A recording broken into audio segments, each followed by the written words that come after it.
Merci. Je passe la parole à moi-même.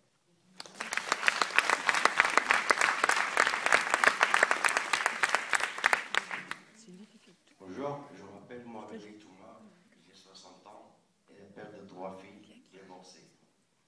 Alors pour rajouter un petit grain de sel sur ce qu'il a dit à Fif là, je vais vous lire un petit poème qui s'appelle La vie à deux. Nos femmes, ce sont nos partenaires. Nous sommes unis pour le bien et pour le pire. Se partager la joie et la misère. Nous devons s'entraider tant qu'on est sur terre. Chacun doit prendre soin de l'autre et de bien l'accompagner s'il doit mourir. C'est comme ça que les anciens vivaient, avec un réel amour sans se trahir. Hélas maintenant, il y en a qui prennent par leur épouse pour des humains. À la maison, ils ne leur donnent même pas un petit coup de main. Tous les crevés sont pour les femmes. Et par-dessus, il y a les gamins. Les amener à l'école et faire les courses et faire même du pain. Le mari, la plupart du temps, au café avec ses copains, sans se préoccuper de sa famille mais de son destin, sans suivre la scolarité de ses enfants, sans les interroger sur leur bulletin. Et quand il y a échec, c'est toujours la mère qui sera dans le pétrin.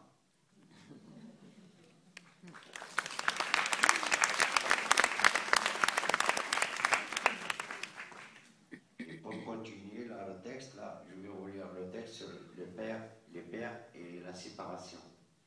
Le divorce est une vraie épreuve. Et c'est dur de se trouver seul.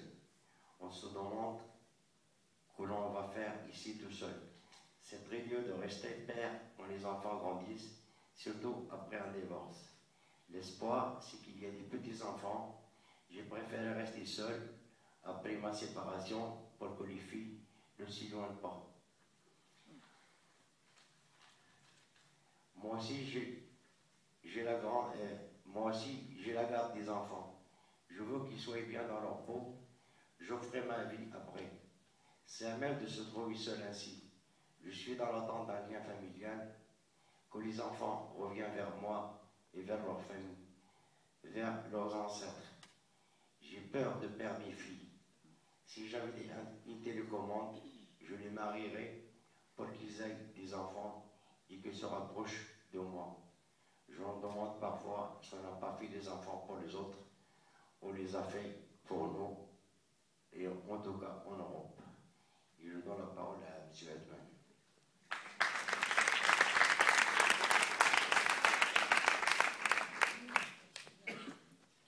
Bonjour à tous. Al-Touami Othman, je suis doctorant. Je fais une thèse de doctorat en droit administratif. Je suis marié avec 3 enfants, 2 filles et un garçon. J'attends le 4e le mois prochain. Les pères et la société. Aujourd'hui, c'est l'environnement qui bat les parents. On essayait de leur donner des valeurs, mais l'environnement ne le laisse pas faire. Il faut se demander si on veut une éducation matérielle ou une éducation de l'homme. Moi, mes filles, ils sortent et je ne demande rien. Pour mes filles, je suis un père exemplaire. J'ai toujours aidé ma femme. Les choses, on a beaucoup changé pour les jeunes. Les questions de l'ordinateur, du téléphone, des amis, de l'alcool, c'était beaucoup plus qu'avant. Maintenant, les enfants passent de moins en moins de temps avec les adultes. Ils sont sur leur ordinateur ou leur téléphone. Il y a de moins en moins de contact entre les générations. La séparation est plus grande. Il y a le problème du modèle de la télé avec les acteurs. Le père n'est plus le seul modèle de l'enfant. La télé a pris la place. À mon époque, dans ma vie familiale, on parlait à table. On ne nommait pas la télé. On se racontait notre journée. Quand l'école cherche des accompagnateurs, ils demandent aux mères et rarement au père. Cela leur fait toujours bizarre d'avoir un père qui accompagne. Les institutrices sont souvent étonnées d'avoir les pères et demandent encore Ce n'est pas la mère qui est venue. Le professionnel, surtout de la petite enfance, ne s'adresse pas de la même façon au père que la mère et donne les informations sur les enfants de façon différente. D'ailleurs, c'est très rare de trouver un homme dans ces métiers qui sont extrêmement féminins. Je laisse la parole au monsieur Mohamed d'ajouter quelque chose.